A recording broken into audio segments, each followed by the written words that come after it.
Hello good morning friends. வாங்க இன்றைக்கி நம்ம எம்வி விலாக்ஸ் ஆஃப் மலர்விழி சேனலில் பார்க்க போகிறது சூப்பரான டேஸ்டியான அதே சமயம் ரொம்ப ஹெல்த்தியாக சீக்கிரமாக செய்யக்கூடிய ஒரு ஈவினிங் ஸ்நாக்குங்க. ராகி மாவு வச்சு வாங்க எப்படி செய்யலான்னு பார்க்கலாம். பாருங்கள், ஒரு மூடி தேங்காய் துருவல் எடுத்து வச்சுருக்கேன். ஒரு 4 வாழைப்பழம் தோல் உரித்து நறுக்கி வச்சுருக்கேன். ஒரு கப்பு கேழ்வரகு மாவு, ஒரு சின்ன கப்புக்கு நாட்டு சக்கரை எடுத்துருக்கேங்க. வானலை வச்சு ஒரு 2 ஸ்பூன் நெய் ஊற்றியாச்சுங்க. நெய் ஊற்றுனதும் இந்த நெய்யில் நம்ம 4 வாழைப்பழம், எந்த வாழைப்பழம் வேணாலும் நீங்கள் எடுத்துக்கலாங்க. ஆனால் நல்லா பழுத்துருக்கணும்.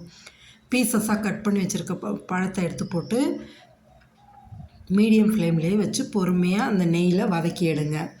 அந்த வதக்கும் போதே என்ன பண்ணணுன்னா, அந்த பீசஸை லைட்டாக ஸ்மாஷ் பண்ண மாரி நெய்யிலே வதக்கிட்டே லைட்டாக ஸ்மாஷ் பண்ணி விடுங்க. ரொம்ப கூழ் மாரி இது பண்ணக்கூடாதுங்க. பீசஸ் வாயில் சாப்பிடும்போது தட்டுப்படணும், அப்போ நல்லாயிருக்கும்.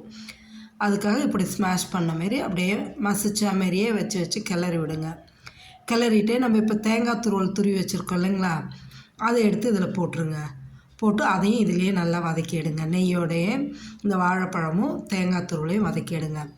இதுக்கு நான் சின்ன கப்பில் தான் 1 கப்பு நாட்டு சக்கரை எடுத்துருக்கேங்க. நீங்கள் வெல்லம் வேணாலும் போட்டுக்கலாம், நாட்டு சக்கரையும் போட்டுக்கலாம்.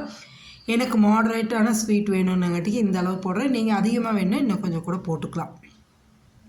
அந்த சர்க்கரையும் சேர்த்து நல்லா கிளறி விடுங்க. கிளறிட்டு இதுக்கு ஒரு 1/2 டம்ளர் 3/4 டம்ளர் தண்ணி ஊற்றுங்க. ஊற்றி நல்லா கலந்து விட்டுட்டு கொதிக்கட்டுங்க. அந்த தண்ணி கொதிக்க ஆரம்பிக்கட்டும். நல்லா கலந்து விடுங்க. சர்க்கரை, அந்த தேங்காய் துருவல், வாழைப்பழம், சர்க்கரையெல்லாம் நல்லா கலந்து வரட்டுங்க. நல்லா கொதிக்க ஆரம்பித்ததுக்கப்புறமா நம்ம எடுத்து வச்சுருக்கோம் இல்லைங்களா கேழ்வரகு மாவு, அதை எடுத்து இதில் போட்டுட்டு கிளறி விடுங்க. கட்டியெல்லாம் பிடிக்காது, பயப்படவே வேண்டாம், அப்படியே கிளறுங்க.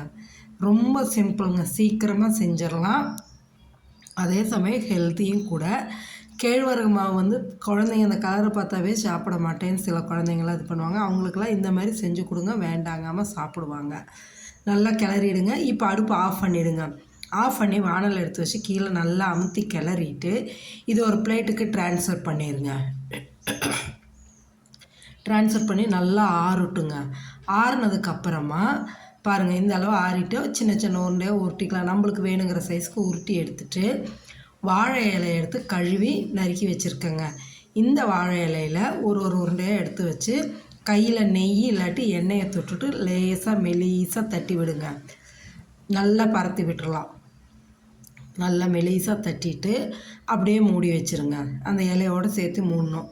இதேமாரி நம்ம எடுத்து வச்சுருக்கிற இந்த கலவையை ஃபுல்லாக செஞ்சுட்டு நம்ம என்ன பண்ணுறோன்னா, அதே வானலில் தண்ணி ஊற்றி நான் கொதிக்க வச்சுருக்கேங்க. ஒரு இட்லி தட்டில் இந்த மாதிரி செஞ்சதை வாழை இலையில் வச்சு தட்டி வச்சுருக்கிறத அப்படியே மூடி வச்சு எல்லாத்தையும் எடுத்து வேக வச்சு எடுக்கலாங்க. வேகிறதுக்கு ரொம்ப டைம் எல்லாம் எடுக்காதுங்க. ஒரு 7 to 10 மினிட்ஸ் தான் ஆகுங்க. இதே மாதிரி நம்ம எல்லாத்தையும் எடுத்து வச்சுருக்க அந்த மாவு கலவையை இதேமாரி எல்லா இலையில் தட்டி தட்டி எடுத்து வச்சுக்கலாங்க. நான் இட்லி தட்டில் துணி போட்டு தான் எடுத்து வச்சுருக்கேங்க. இது அப்படியே தண்ணி கொதிக்குது பாருங்கள், அதில் எடுத்து வச்சிடலாங்க. வச்சு நீட்டாக ஒரு மூடியை போட்டு மூடிடலாங்க. மூடி வச்சுட்டு பார்த்திங்கன்னா ஒரு 8லேருந்து 10 நிமிஷம் போதுங்க. தாராளமாக வெந்துடும், நல்லா வெந்து வந்துடுங்க. அதுக்கப்புறம் நீங்கள் எடுத்துடலாம். இதை நீங்கள் ஈவினிங் ஸ்கூல் விட்டு வர குழந்தைங்களுக்கு ஒரு ஸ்நாக்காக செஞ்சு கொடுக்கும்போது எல்லாமே உடம்புக்கு ரொம்ப நல்லதுங்க. வாழைப்பழம், தேங்காய், நெய், இந்த கேழ்வரகு மாவு எல்லாமே ரொம்ப நல்லா வெந்துருச்சுங்க. இப்போ எடுத்து ஒரு பிளேட்டில் வைக்கிறோம் பாருங்கள். அழகாக அப்படியே இலை ஒட்டாமல் கொள்ளாமல் அழகாக வருங்க. நல்லா அவ்வளோதாங்க, ரெடி ஆயிடுச்சுங்க. நம்ம ஈவினிங் ஸ்நாக் ரெடி ஆகிடுச்சு. இதே போல் நம்ம ஒவ்வொன்றா இட்லி பாத்திரத்தில் வெந்துட்டுருக்கு இல்லைங்க, வானலில் வேக வச்சுருக்கோம் இல்லையா, ஒவ்வொன்றா எடுத்துக்கலாங்க. எடுத்து அந்த இலையை ரிமூவ் பண்ணிடலாங்க. அப்படியே எடுத்து வச்சோம்னாவே தானாக இலையில் ஒட்டாமல் அழகாக வந்துடுங்க. ஆமாம், ரொம்ப நல்லாயிருக்கும், டேஸ்டியாக இருக்கும். குழந்தைங்களுக்கும் செஞ்சு கொடுங்க, ரொம்ப விரும்பி சாப்பிடுவாங்க. இதே போல் நம்ம ரொம்ப கை சுடுதுங்க, அதனால் திரும்ப ஸ்பூன் வச்சு எடுத்துக்கலாம். மேலே இருக்கிறத எடுக்கும்போது சுடலை, அதாவது சுட்டுதுனால ரொம்ப சுடலை, கீழே அந்த அடியில் இருக்கிறதுலாம் ரொம்ப சுடுது பாருங்களேன். இந்த அளவுக்கு எடுத்து வச்சுட்டு நீங்கள் குழந்தைங்களுக்கு கொடுக்கலாங்க. சுட சுட சாப்பிட்டாலும் நல்லாயிருக்கும். எவ்வளோ சாப்பிட்றோன்னு நம்மளுக்கே தெரியாது, அந்தளவு சாப்பிடுவோங்க. ரொம்ப நல்லது உடம்புக்கு. இதே போல் செஞ்சு கொடுங்க. நான் இதை செஞ்சுட்டு இப்படி பெருசாக இருக்குல்ல, அதனால் 2ஆக ஸ்ப்ளிட் பண்ணிக்கலாம். அப்படியே கட் பண்ணி கொடுத்துக்கலாங்க. குழந்தைங்களுக்கு விரும்பி சாப்பிடுவாங்க. மீதி இருக்கிறதையும் நான் வேக வச்சு எடுத்துட்றேங்க. அதையும் எடுத்துகிட்டு சாப்பிட்லாம். மறக்காமல் நீங்களும் செஞ்சு சாப்பிட்டு பார்த்துட்டு எப்படி இருக்குன்னு நம்ம சேனலை கமெண்ட் பாக்ஸில் போடுங்க. நம்ம சேனல் சப்ஸ்கிரைப் பண்ணுங்கள். Thanks friends.